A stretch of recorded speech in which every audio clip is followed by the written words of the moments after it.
Hello बच्चों, let's read the question. The question is a particle performs SHM, that is your simple harmonic motion, with a period t and amplitude a.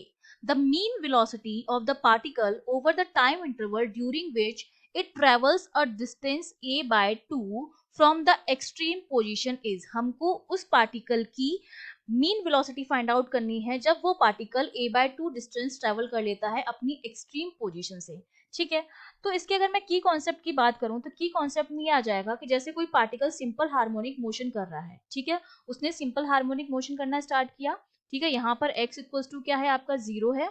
उसके बाद वो extreme position तक गया जहां पर x equals to क्या हो जाएगा a हो जाएगा. यहाँ पर a हमारा क्या हो जाएगा, मैक्सिमम डिस्प्लेसमेंट हो जाएगा पार्टिकल का, मैक्सिमम डिस्प्लेसमेंट जिसको हम एम्पलीट्यूड भी बोलते हैं, और वो हमारा क्वेश्चन में गिवन है क्या है, a है.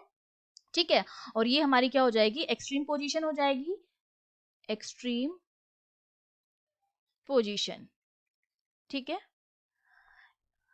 अब हमें क्या फाइंड आउट करना है, मीन वेलोसिटी फाइंड आउट करनी है उस टाइम पर जब particle a by 2 distance travel कर लेता है एक्सट्रीम पोजीशन से. अब वो इस तरफ ट्रेवल कर रहा है जहां पर हमारा जो x है वो किसके बराबर है, हमारा जो x है वो a by 2 के बराबर है. ठीक है, यहां पर हमें उसकी मीन वेलोसिटी कैलकुलेट करनी है.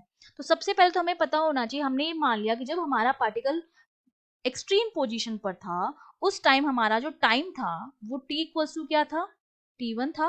और सिंपल हार्मोनिक मोशन की जो इक्वेशन होती है वो हम किस तरह से देते हैं, वो हम देते हैं, ये हम बात कर रहे हैं एक्सट्रीम पोजीशन की बात कर रहे हैं, यहाँ पर extreme position.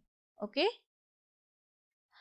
t equals to t1 हमने मान लिया है. अब इक्वेशन जो होती है सिंपल हार्मोनिक मोशन की वो हमारी क्या होती है, x equals to a cos omega T, जहां पर a हमारा क्या है, एम्पलीट्यूड है. अब एक्सट्रीम पोजीशन पर x जो कि हमारा डिस्प्लेसमेंट है वो भी a के बराबर है, तो मैं यहां लिख सकती हूँ a इक्वल्स टू a और ये t1 है, cos ओमेगा t1.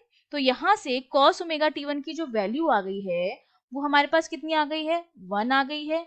तो ओमेगा टी1 की वैल्यू कितनी आ जाएगी हमारे पास, 0 आ जाएगी. अगर कॉस थीटा की वैल्यू 1 है इसका मतलब थीटा हमारा क्या है, 0 है.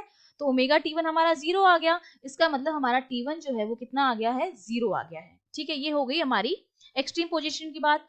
अब हमने मान लिया कि t equals to T by 2 पर पार्टिकल जो है वो अब एक्सट्रीम पोजीशन पर नहीं है, अब वो डिस्टेंस ट्रेवल कर रहा है a बाई 2 एक्सट्रीम पोजीशन से, from extreme position, from extreme position.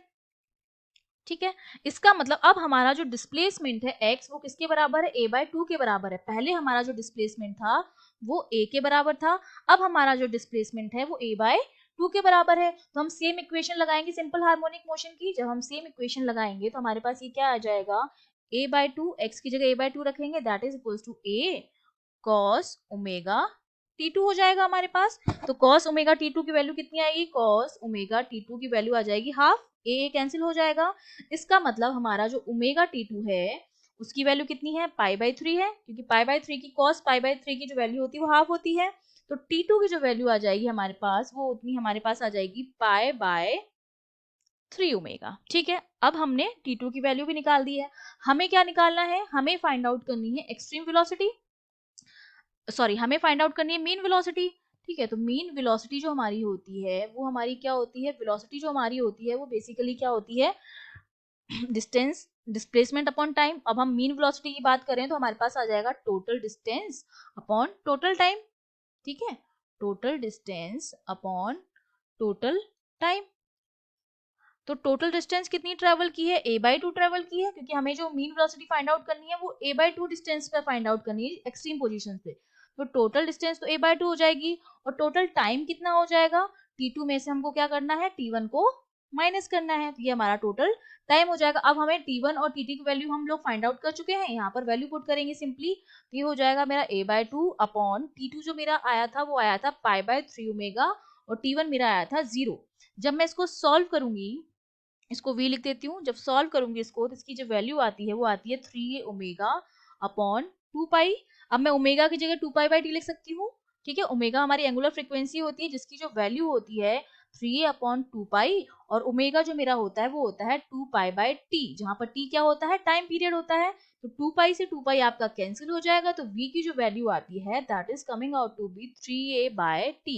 तो ये हमारी मीन वेलोसिटी आ गई है a/2 डिस्टेंस पर फ्रॉम मीन पोजीशन।